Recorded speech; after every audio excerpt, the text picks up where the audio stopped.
कामती गटातील अश्विनी पाटील यांच्या प्रचारार्थ सावळेश्वर येथे आयोजित प्रचार सभेत आमदार खरे बोलत होते। आमदार खरे पुढे म्हणाले की कामती भागाच्या सर्वांगीण विकासासाठी ठोस आराखडा असून विकास कामांमध्ये अडथळा येऊ देणार नाही। आपल्या हक्काचा विकास आणण्यासाठी योग्य उमेदवारांची निवड गरजेची आहे। त्यामुळे जिल्हा परिषद गटातून अश्विनी पाटील, पंचायत समिती गणातून विद्या कोळकूर आणि सावळेश्वर पंचायत समिती गणातून मयुरी शेंडगे यांना मोठ्या मताधिक्याने विजयी करा असे आवाहन त्यांनी केले। मोहोळ तालुक्यातला शेतकरी आता उभा राहणार नाही। या तालुक्याचा आमदार म्हणून मी तुम्हाला हात जोडतो। किमान एकरी 50,000 रुपये शासनाकडून नुकसान भरपाई देण्याचं काम दादा तुम्ही करा। तुम्ही अर्थमंत्री, राज्याची तिजोरी तुमच्या हातामध्ये। अजितदादांनी सगळं माझं ऐकलं।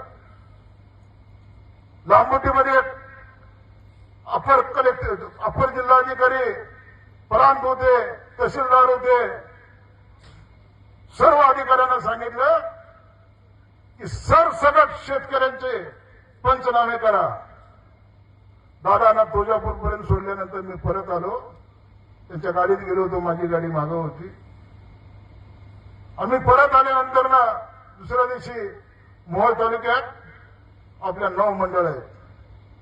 त्या 9 मंडळांपैकी फक्त 5 मंडळं पूरग्रस्त म्हणून शासनाने जाहीर केली। मी आमदार होतो, कलेक्टर साहेबाला फोन केला की कलेक्टर साहेब माझ्यात 9 मंडळ आहेत, 9 मंडळामध्ये आपण 5च मंडळ पूरग्रस्त म्हणून जाहीर केलेली आहेत। माझी 4 मंडळामध्ये कमीत कमी 40 ते 42 गाव आहेत। त्या गावामध्ये गुडघे आहेत का आज पाणी आहे शेतामध्ये? तर ते म्हणाले की पूरग्रस्तच्या निकषामध्ये ते 4 मंडळ बसत नाही। त्याच दिवशी रात्री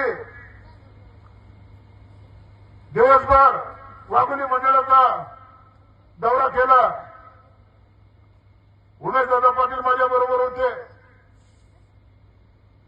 आणि त्या प्रत्येक गावाला भेटी देत असताना सोयाबीन असेल, मका असेल, ऊस असेल, फळबागा असतील, उभं पीक शेतकऱ्याचं गेलं होतं। गुडघ्या इतकं पाणी त्या शेतामध्ये होतं।